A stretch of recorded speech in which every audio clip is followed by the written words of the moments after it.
Desde 2010, o Instituto Nacional do Câncer, órgão auxiliar do Ministério da Saúde, promove o chamado Outubro Rosa, movimento para a conscientização e compartilhamento de informações sobre o câncer de mama.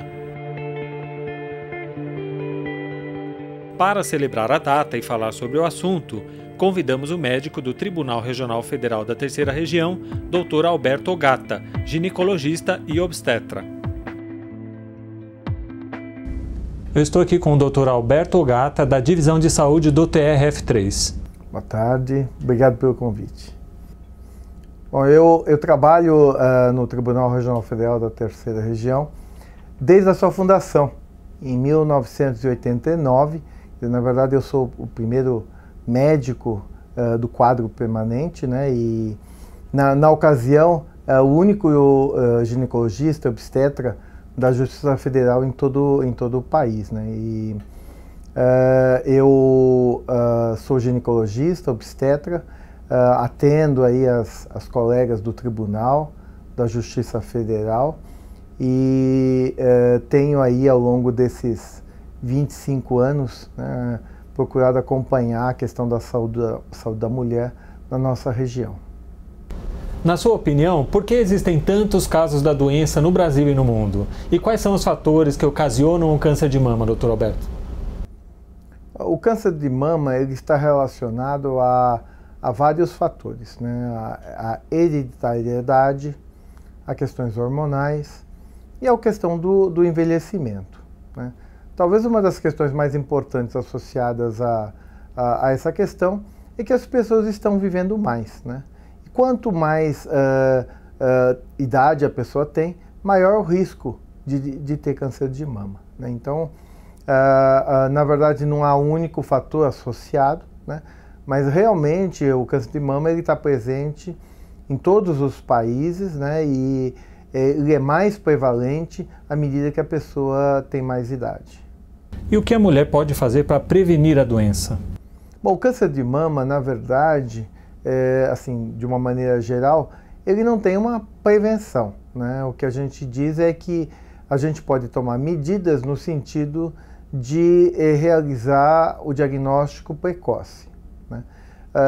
Obviamente que alguns fatores são protetores em relação ao câncer de mama. Por exemplo, um estilo de vida saudável, né? A pessoa que tem uma alimentação saudável, que conserva o peso ideal, ela tem uma certa proteção contra o câncer de mama. Com relação à prevenção, na verdade, como eu falei, o que a gente busca é o diagnóstico precoce.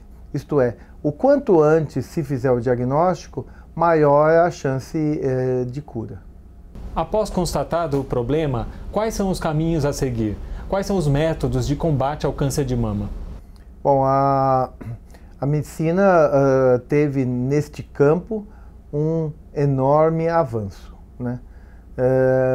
Cada vez mais o diagnóstico é feito de maneira... é possível fazer o diagnóstico precoce, com tratamentos que agridem pouco a mulher e com uma chance de cura, de controle muito grande. Antigamente, os tratamentos eram com cirurgia, muitas vezes cirurgias de grande porte, cirurgias de certa maneira mutiladoras, o que assustava muitas pessoas e elas tinham medo do tratamento e iam muito tardiamente buscar o médico, né? Hoje em dia, na medida em que se pode fazer o diagnóstico muito precoce e o tratamento ser bastante localizado, né? E com uma enorme chance de cura, né? Isso é uma grande vantagem, né? Como fica a questão psicológica da mulher quando ela recebe o diagnóstico? O que ela pode fazer para não se entregar à doença, doutor?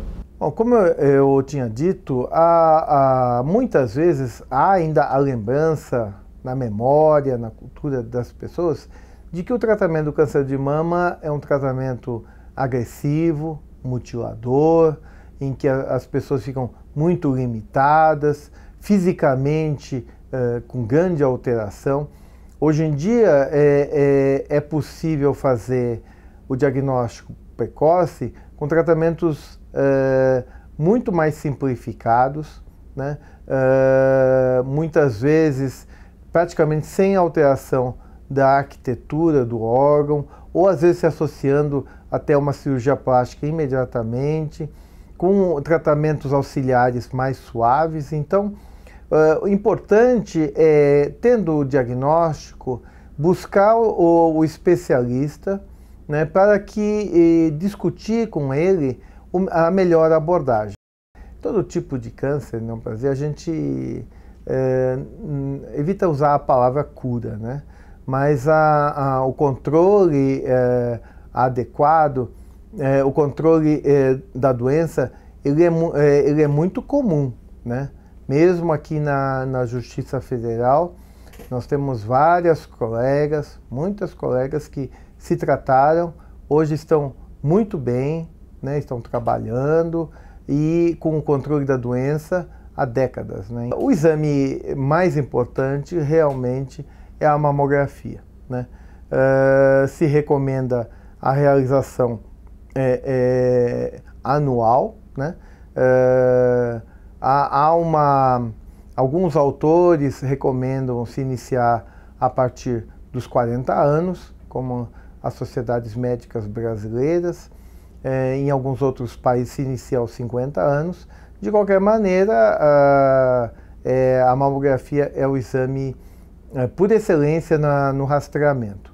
Os outros exames são auxiliares, né? Então, até o momento, nenhum outro exame substitui a mamografia. Doutor Alberto, sobre a saúde geral da mulher, quais são as peculiaridades que exigem mais cuidado?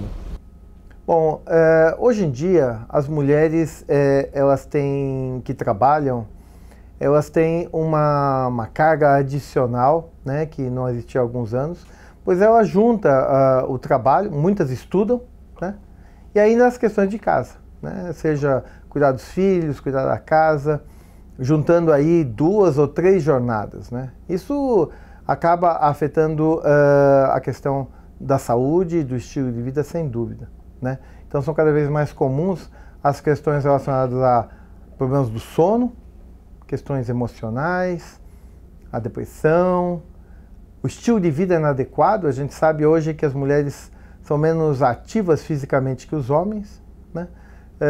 Que é crescente a prevalência de sobrepeso e obesidade entre as mulheres. E quando a gente vai conversar com elas, porque elas não são ativas, porque elas não praticam atividade física, é sempre assim: olha, eu não tenho tempo, eu tenho muita coisa para fazer, né? Isso acaba afetando realmente a saúde, porque a partir de uma determinada idade, a prevalência de doenças cardiovasculares fica igual entre os homens e as mulheres. Então, agora, existe um fator muito positivo, que as mulheres cuidam mais da saúde do que os homens, né? Então, elas vão com maior frequência ao médico, fazem seus exames periódicos, né? No entanto, fazer exame todo ano não é cuidar da saúde, né? Fazer o exame é tirar uma foto de como é que você está.